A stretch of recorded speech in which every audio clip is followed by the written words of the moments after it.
পথের পাঁচালী উপন্যাসের দ্বিতীয় পরিচ্ছেদ।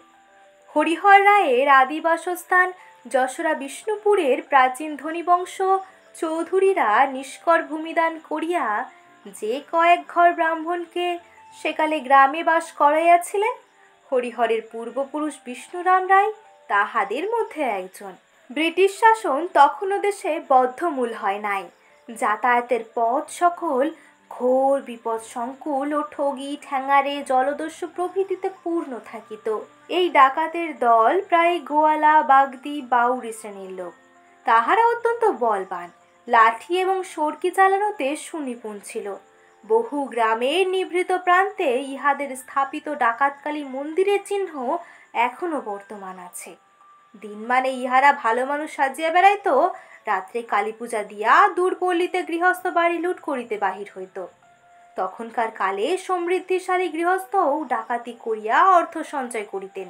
বাংলাদেশে বহু জমিদার ও অবস্থাপন্ন গৃহস্থের অর্থের মূল ভিত্তি যে এই পূর্বপুরুষ সঞ্চিত লুণ্ঠিত ধনরত্ন, যাহারাই প্রাচীন বাংলার কথা জানেন তাহারা ইহাও জানেন।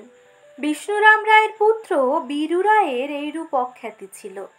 তাহার অধীনে বেতনভোগী ঠ্যাঙারে থাকিত।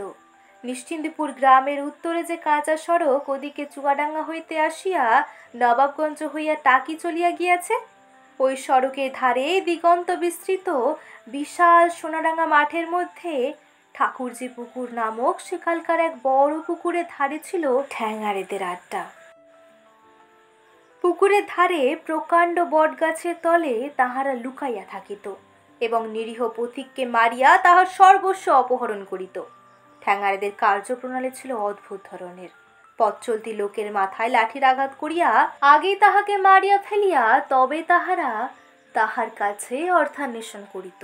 মারিয়া ফেলিবার পর এরূপ ঘটনা বিচিত্র ছিল না যে দেখা গেল নিহত ব্যক্তির কাছে সিকি পয়সাও নাই।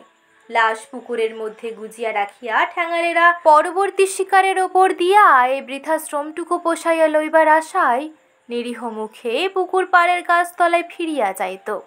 গ্রামের উত্তরে এই বিশাল মাঠের মধ্যে সেই বট গাছ আজও আছে। সড়কের ধারের একটা অপেক্ষাকৃত নিম্নভূমিকে আজও ঠাকুরজি পুকুর বলে। পুকুরের বিশেষ চিহ্ন নাই, 16 আনায় ভরাট হইয়া গিয়াছে। ধান আবাদ করিবার সময় চাষিদের লাঙলের ফালে সেই নাবাল জমিটুকু হইতে আজও মাঝে মাঝে নরমুণ্ড উঠিয়া থাকে। শোনা যায় পূর্বদেশীয় এক বৃদ্ধ ব্রাহ্মণ বালক পুত্রকে সঙ্গে করিয়া কালীগঞ্জ হইতে টাকি শ্রীপুরের ওদিকে নিজের দেশে ফিরিতেছিলেন। সময়টা কার্তিক মাসের শেষ। কন্যার বিবাহের অর্থ সংগ্রহের জন্য ব্রাহ্মণ বিদেশে বাহির হইয়াছিলেন। সঙ্গে কিছু অর্থ ও জিনিসপত্র ছিল।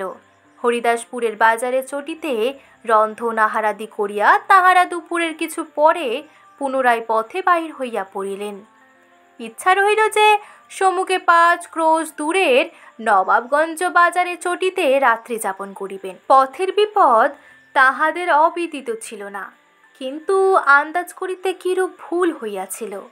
কার্তিক মাসের ছোট দিন।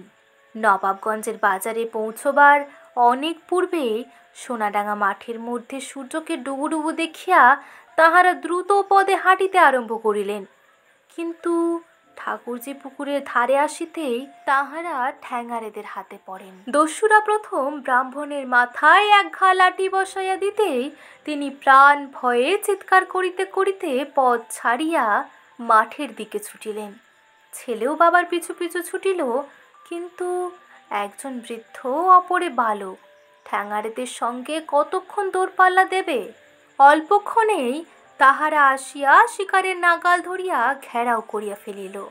নিরুপায় ব্রাহ্মণ নাকি প্রস্তাব করেন যে তাহাকে মারা হয় ক্ষতি নাই, কিন্তু তাহার পুত্রের জীবনদান। বংশের একমাত্র পুত্র পিণ্ডলোপ ইত্যাদি। ঘটনাক্রমে বীরু রায়ও নাকি সেদিনের দলের মধ্যে স্বয়ং উপস্থিত ছিলেন। ব্রাহ্মণ বলিয়া চিনিতে পারিয়া প্রাণ ভয়ার্থ বৃদ্ধ তাহার হাতে পায়ে পড়িয়া অন্তত পুত্রটির প্রাণ রক্ষার জন্য বহু কাকুতি মিনতি করেন। কিন্তু সরল ব্রাহ্মণ বুঝেন নাই তাহার বংশের পিণ্ডলোপের আশঙ্কায় অপরের মাথা ব্যথা হইবার কথা নহে। বরং তাহাদিগকে ছাড়িয়া দিলে ঠ্যাঙারে দলের অন্যরূপ আশঙ্কার কারণ আছে।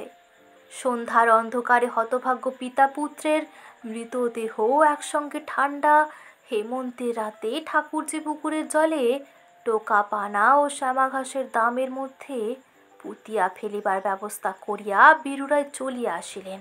এই ঘটনার বেশি দিন পরে নয়, ঠিক পর বৎসর পূজার সময়, বাংলা 1238 সাল, বীরুরায় সপরিবারে নৌকাযোগে তাহার শ্বশুরবাড়ি হলুদবেড়ে হইতে ফিরিতেছিলেন। নকিপুরের নিচের বড় নোনাগাং পার হইয়া মধুমতিতে পড়িবার পর 2 দিনের জোয়ার খাইয়া তবে আসিয়া দক্ষিণ শ্রীপুরের কাছে ইছামতিতে পুরিতে হইত। সেখান হইতে আর দিন 4 পথ আসিলেই সগ্রাম। সারাদিন বাহিয়া আসিয়া অপরাহ্নে টাকির ঘাটে নৌকা লাগিল। বাড়িতে পূজা হইত। টাকির বাজার হইতে পূজা দ্রব্যাদি কিনিয়া রাত্রিতে সেখানে অবস্থান করিবার পর প্রত্যুষে নৌকা ছাড়িয়া সকলে দেশের দিকে রওনা হইলেন। দিন 2 পরে সন্ধ্যার দিকে ধবলচিতের বড় খাল ও ইছামতির মোহনার একটা নির্জন চরে জোয়ারের অপেক্ষায় নৌকা লাগাইয়া রন্ধনের জোগাড় হইতে লাগিল। বড় চর, মাঝে মাঝে কাশঝোপ ছাড়া অন্য গাছপালা নাই। এক স্থানে মাঝিরা ও অন্য স্থানে বীরুরায় স্ত্রী রন্ধন চড়াইয়াছিলেন। সকলেরই মন প্রফুল্ল, 2 দিন পরেই দেশে পৌঁছানো যাবে, বিশেষত পূজা নিকটে, সে আনন্দ তো আছেই। জ্যোৎস্না উঠিয়াছিল, নোনাগাঙের জল চকচক করিতেছিল। হু হু হাওয়ায় চরের কাশফুলের রাশি আকাশ জ্যোৎস্না মোহনার জল একাকার করিয়া উড়িতেছিল। হঠাৎ কিসের শব্দ শুনিয়া 2-1 জন মাঝি রন্ধন ছাড়িয়া উঠিয়া দাঁড়াইয়া চারিদিক চাহিয়া দেখিতে লাগিল। কাশ ঝোপের আড়ালে যেন একটা হুটপাট শব্দ, একটা ভয়ার্থ কণ্ঠ একবার অস্ফুট চিৎকার করিয়া উঠিয়ায় তখনই থামিয়া যাইবার শব্দ। কৌতূহলী মাঝিরা ব্যাপার কি দেখিবার জন্য কাশ ঝোপের আড়ালটা পার হইতে না হইতেই কি যেন একটা হুড়ুম করিয়া চর হইতে জলে গিয়া ডুব দিল। চরের সেদিকটা জনহীন, কিছু কাহারও চোখে পড়িল না। কি ব্যাপার ঘটিয়াছে, কি হইল বুঝিবার পূর্বেই বাকি দাড়ি মাঝি সেখানে আসিয়া পৌঁছিল। গোলমাল শুনিয়া বীরুরায় আসিলেন। তাহার চাকর আসিল। বীরুরায়ের একমাত্র পুত্র নৌকাতে ছিল, সে কই? জানা গেল রন্ধনের বিলম্ব দেখিয়া সে খানিকক্ষণ আগে জ্যোৎস্নায় চরের মধ্যে বেড়াইতে বাহির হইয়াছে। দাড়ি মাঝিদের মুখ শুকাইয়া গেল। এদেশে নোনা গাং সমূহের অভিজ্ঞতায় তাহারা বুঝিতে পারিল কাশবনের আড়ালে বালির চরে বৃহৎ কুমির শুইয়া ওত পাতিয়াছিল। ডাঙা হইতে বীরুরায়ের পুত্রকে লইয়া গিয়াছে। তাহার পর অবশ্য যাহা হয় হইল। নৌকা লগি লইয়া এদিকে ওদিকে খোঁজাখুঁজি করা হইল। নৌকা ছাড়িয়া মাঝ নদীতে গভীর রাত্রির পর্যন্ত সকলে সন্ধান করিয়া বেড়াইল। তাহার পর কান্নাকাটি, হাত পা ছোড়াছড়ি। গত বৎসর দেশের ঠাকুরজি পুকুরের মাঠে প্রায় এই সময়ে যে ঘটনা ঘটিয়াছিল, যেন এক দৃশ্য বিচারক এই বৎসর ইছামতির নির্জন চরে তাহার বিচার নিষ্পন্ন করিলেন। মূর্খ বীরুরায় ঠকিয়া শিখিলেন যে সে অদৃশ্য ধর্মাধিকরণের দণ্ডকে ঠাকুরজি পুকুরের শ্যামা ঘাসের দামে প্রতারিত করিতে পারে না। অন্ধকারও তাহা আপন পথ চিনিয়া লয়। বাড়ি আসিয়া বীরুরায় আর বেশি দিন বাঁচেন নাই। এই রূপে তাহার বংশে এক অদ্ভুত ব্যাপারের সূত্রপাত হইল। নিজের বংশলোপ পাইলেও তাহার ভাইয়ের বংশাবলী ছিল, কিন্তু বংশের জ্যেষ্ঠ সন্তান কখনো বাঁচিত না। সাবালক হইবার পূর্বেই কোনো না কোনো রোগে মারা যাইত। সকলে বলিল বংশে ব্রহ্মসাপ ঢুকিয়াছে। হরিহর রায়ের মাতা তারকেশ্বর দর্শনে গিয়া এক সন্ন্যাসীর কাছে কাঁদাকাটা করিয়া একটি মাদুলি পান।